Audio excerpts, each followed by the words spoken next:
Hace ya 7 años que Troya fue destruida. Durante este tiempo, Eneas va errante por los mares por culpa de Juno. No ha perdido la memoria de las causas de su ira y de su amargo despecho, y conserva en el fondo de su alma el juicio de Paris, la injuria de su belleza menospreciada. He aquí por qué odia a todos los descendientes de Paris. Después se acerca Eneas al litoral de África. Juno consigue persuadir a Eolo, dios de los vientos, a que desencadene la tempestad contra los barcos troyanos. Sigue ese clamor de hombres y crujidos de jarcias. De súbito las nubes hurtan a los ojos de los teucros el cielo y el día. La noche cubre el mar con ambas alas negras. El cielo truena de un polo a otro y el aire brilla con centellas frecuentes, y todo amaga a los troyanos una inminente muerte. Zozobran 5 navíos, los otros naufragan, pero al punto aparece Neptuno, protector de Eneas, enojado y blandiendo su tridente, ordena a vientos y nubes que amainen en el acto. Eneas singra entonces hacia las costas de Libia con los barcos restantes, y allí encuentra un puerto bien defendido. Desembarca en el lugar donde reina la bella Dido, que, huyendo de Tiro para escapar de su ambicioso hermano, fundó Cartago. La reina ofrece hospitalidad a Eneas, que le narra sus numerosas hazañas y aventuras, describe la caída de Troya. Virgilio narra los acontecimientos que la Ilíada pasó por alto, con fuerza dramática tan irresistible que aún hoy inspiran piedad. De este relato de las aventuras de Eneas recuerda en parte las vicisitudes de Ulises. Entretanto, Dido escucha al apuesto extranjero con creciente interés y admiración, que se torna en pasión ardiente. Eneas corresponde a los sentimientos de la reina. Durante una cacería en la que participa la corte entera se desencadena una tempestad. Dido y Eneas se encuentran solos en una gruta. Entretanto, comienza el cielo a turbarse con enorme murmullo y sigue la tempestad acompañada de granizo. Por doquier el cortejo de tirios y la juventud troyana y el Dardanio nieto de Venus, medrosos, esparcidos por los campos, acógense a diversas guaridas, envían ríos las montañas. Dido y el caudillo troyano se cobijan en la misma cueva. La tierra y Juno, la pronupcial, dan la señal en el acto. Brillan los relámpagos en el éter, sabedor del connubio. Las ninfas aúllan en la cima del monte. Sigue una larga serie de fiestas. Eneas y Dido solo piensan en su amor. Eneas olvida su misión, fundar en el suelo de Italia el estado que un día dominará el mundo. Al fin el rey de los dioses le ordena que deje su ociosidad y siga el curso de su destino. Eneas obedece. Con su sensible instinto de mujer enamorada, Dido adivina lo ocurrido, trata de retener a su amante, y ante la inutilidad de sus esfuerzos su amor se transforma en odio. Dido no quiere sobrevivir a la separación. Cuando, al amanecer, Eneas abandona el puerto de Cartago, una hoguera le ilumina su ruta. En ella se consume Dido. Antes de morir, maldice al infiel amante y a todo su pueblo y predice la grandeza futura de Cartago, que, un día, será la más peligrosa enemiga de Roma y vengará el honor de su primera reina. Eneas singla ahora rumbo a Italia. En Cumas consulta a la célebre Sibila. En compañía de la adivinadora, visita los infiernos y encuentra allí a su anciano padre, a quien sepultara un año antes. Esta descripción del orco es uno de los capítulos más emotivos de la literatura universal. Constituye la fuente de numerosas visiones del infierno descritas en la Edad Media, y de ahí su importancia para la historia de las religiones y de la civilización. Eneas y la Sibila llegan junto a Carón. El barquero ofrece un aspecto espantoso. Su barba es gris e hirsuta, sus ojos lanzan rayos. A la orilla del río se presentan las sombras de los difuntos. Hacia él y en la ribera lánzase toda la derramada muchedumbre de las almas, hembras y varones, y los cuerpos huérfanos de vida de los magnánimos héroes, muchachos, doncellas y jóvenes colocados en las piras a la vista de sus padres, rogando están allí por ser las primeras en pasar y tienden las manos ansiando llegar a la otra orilla. Pero el terrible barquero rechaza estas lívidas siluetas, sombras de los difuntos cuyos despojos no recibieron sepultura. Están condenadas a vagar 100 años por el borde del río antes de poder alcanzar la otra orilla. A ruegos de la Sibila, Eneas sube a bordo del frágil esquife. De allí echa a las otras almas que ya estaban sentadas en los largos bancos y desocupa el fondo, y al instante embarca el gran Eneas. Bajo tal pesadumbre gime el barco sutil y por sus hendiduras entra mucha agua cenagosa. Al fin, sin daño, pasa al otro lado del río, a la profetisa y al héroe, y los deja en el légamo informe y entre glaucas ovas. Asorda estos reinos con su ladrido trifauce, el gran Cerbero, tendido y monstruoso de parte a parte en su cueva, a quien la profetisa, viendo que ya se eriza su cuello envencijado de culebras, le echa la torta narcotizada de miel y semillas medicinales. Él la toma al vuelo, abriendo las 3 gargantas que el hambre exaspera, y dejándose caer por el suelo relaja sus desmedidos miembros y se extiende monstruoso, llenando toda su cueva. Sepultado en sueño el guardián, ocupa Eneas la entrada y pasa presto la ribera de la onda que no tiene retorno. Y, al instante, en el umbral primero oye voces y bajidos grandes, llanto de almas de niños a quienes se llevó un día acíago, y huérfanos de la dulce vida y arrancados del pecho, los sumió en amarga muerte. A par de estos, los condenados a muerte por supuestos crímenes, estas moradas no le fueron dadas sin tribunal, sacado a suerte ni juez. Minos, inquisidor, mueve la urna, él reúne en asamblea a los silenciosos y juzga sus crímenes y sus vidas. Próximas a ellos tienen sus estancias aquellos tristes que, sin merecerlo, por su propia mano se causaron la muerte, y porque aborrecían la luz, rechazaron la vida. Ay, cuánto más ahora, y en el alto éter querrían arrostrar pobreza y trabajos duros. Los hados se lo vedan, la despreciable ciénaga los tiene cautivos en su agua triste, y la Estigia con 9 vueltas los aprisiona, y no lejos de aquí, extendidos por doquier, se muestran los campos llorosos, así los nombran. Aquí, a aquellos que un amor duro consumió con su cruel infusión, ocultándolos unas veredas secretas, y abrígalos en derredor una selva de mirtos, y en la misma muerte dejan las ansias amorosas. La sombra de Dido se encuentra allí también, pero cuando Eneas quiere hablarle, huye enojada. Eneas sigue su camino y encuentra varios compañeros de armas que le cuentan sus calamidades. Poco después llega al pie de una inmensa fortaleza. En torno a sus murallas corre un río de olas de fuego. Es el Tártaro, el lugar de los condenados.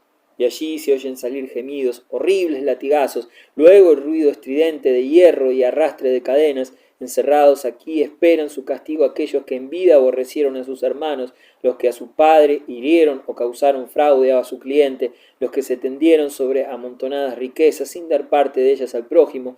Estos forman la mayor muchedumbre, y los que por adulterio fueron muertos, los que siguieron armas impías y no temieron traicionar a sus señores. Este vendió a su patria por dinero y le impuso un tirano poderoso, hizo y deshizo leyes por soborno. Este otro invadió el tálamo de su hija y contrajo vedados himeneos. Todos concibieron grandes maldades y cogieron el fruto de su osadía. El viaje continúa, y después de este horrible escenario llegan a los lugares apacibles y a los amenos vergeles de los bosques gloriosos y a las moradas de los bienaventurados. Un aire más amplio cubre los campos y los viste de luz púrpura, y conocen su sol y sus estrellas. Los unos ejercitan sus miembros en las palestras de grama, y en el juego compiten y luchan en la dorada arena, y con sus pies los otros rigen danzas y recitan versos. Eneas tiene el consuelo de encontrar a su anciano padre, pero al intentar abrazarle la sombra se desvanece como un sueño. Eneas aprende de su padre la doctrina de la metempsicosis. El anciano le muestra las almas de las generaciones futuras, almas que vivificarán algún día el cuerpo de un ser humano. Eneas ve a todos aquellos que, más tarde, desempeñarán un papel importante en Roma, desde Rómulo hasta Augusto, que dará al mundo la paz y la edad de oro. Como muchas otras escenas de la Eneida, la visita al mundo subterráneo fue escrita según modelo homérico. Sin embargo, Virgilio y Homero conciben el infierno de forma muy distinta. La época de Homero no hacía distingos entre los hombres buenos y malos respecto a la supervivencia en el reino de las sombras. Más adelante, la influencia de Pitágoras y Platón creó la distinción entre los difuntos. Con la visita a Cumas termina el nomadismo de Eneas y comienza el largo combate en el Lacio, lucha que el príncipe troyano ganará al fin de una serie de triunfos y fracasos. Entonces puede realizar su gran misión y formar la comunidad de donde saldrá un día Roma, señora del mundo. Como queda dicho, se observa a menudo en la Eneida la influencia de la Ilíada y la Odisea. Sin embargo, los héroes de Homero son mucho más vivos, más humanos, más apasionados que Eneas, con frecuencia simple marioneta en manos de los dioses. No obstante, el carácter de Eneas es más elevado que el de los héroes homéricos, pues sacrifica su felicidad personal a la ejecución de la tarea que los dioses le han confiado. Eneas es la personificación de ese sentido del deber tan característico de los romanos. Nunca transige con su misión. Los dioses de Virgilio son tan impersonales como sus héroes, carecen de los rasgos personales que dan vida y color a los dioses helenos, son la númina, las fuerzas, lo que determina el curso de la Eneida. Ello corresponde muy bien a las ideas de los romanos. Hay otra diferencia. Homero es un narrador puro, Virgilio escribe guiado por un fin muy claro, pretende ante todo glorificar el poder romano y aureolear la figura de Augusto. Virgilio es más sincero cuando describe la vida idílica en el seno de la naturaleza, cuando opone la dicha del campesino a la vida de los ciudadanos esclavizados por el lujo y los placeres. Hijo de un campesino, nunca dejó de serlo. Ningún poeta anterior griego o romano tuvo hacia la estética de la naturaleza un sentimiento tan intenso. Sus contemporáneos no dudaron en colocar la Eneida por encima de todas sus obras. Su poesía sabe hacernos oír el rumor de los árboles y el estrépito de las espadas. Los romanos creían incluso que Virgilio superaba al padre de la poesía griega. Ningún ciudadano podía leer sin sentirse conmovido las altivas palabras del padre de Eneas, cuando desde el fondo del orco señala a su hijo la futura misión de los romanos.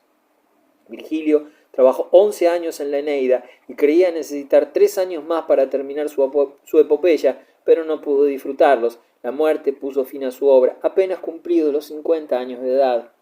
Horacio, epicúreo y sonriente. Horacio era más joven que Virgilio y provenía de la Italia meridional. Su padre, un liberto, había hipotecado su pequeña granja para que su hijo pudiera educarse en Roma. Como el padre de Virgilio, quiso que el niño supiera todo lo que debe saber el hijo de un senador o de un hombre rico.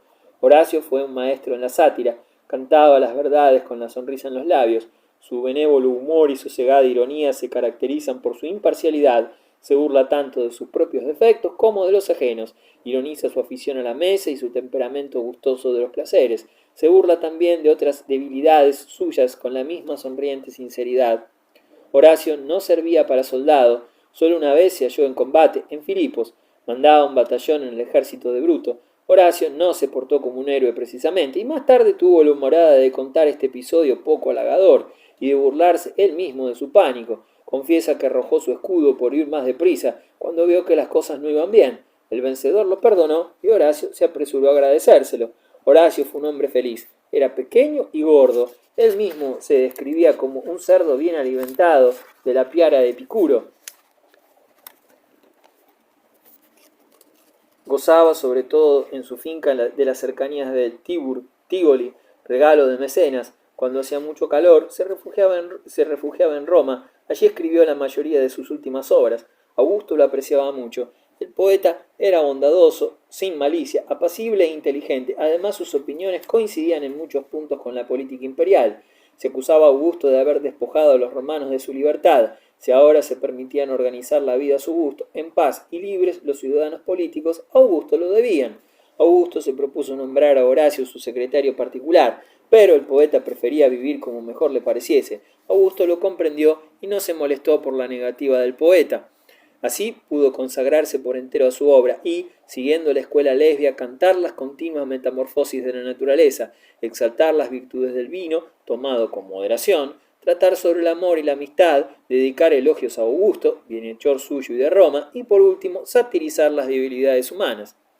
Trabajarán otros con mayor habilidad del bronce y le infundirán alientos de vida, así lo creo, y del mármol sacarán los rostros vivos, pero orarán mejor las causas y medirán con el compás los movimientos del cielo y señalarán el curso de los astros. Atiende tú, oh romano, a gobernar los pueblos con tu imperio. Estas serán tus artes, imponer las normas de la paz, perdonar a los vencidos y develar a los soberbios.